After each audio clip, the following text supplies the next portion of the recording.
May magic ulit ako sa inyo guys, regarding kung malinaw pa ba yung mata mo kaka-cellphone. Tol, nakafocus na ba ng ayos? Oo, tol, nakapokus na. Yan.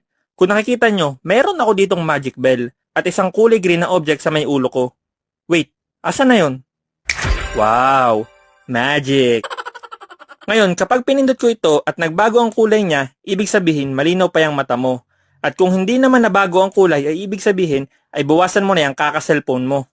Pero para maging effective to, kailangan ay pumikit ka muna. At kapag pinindot ko ito at narinig mo yung tunog ng bell na to, ay bigla kang mumulat. Okay? Umpisahan na natin ang magic. Pikit na! Uy, pikit na! Bawal sumilip ha! Alauna! Alas 2! Alas 3!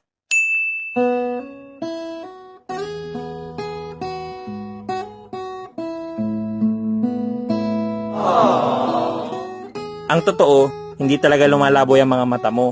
Kulang ka lang sa lambing. Halika dito, lambingin kita. Basta libre mo ko sa McDo ha.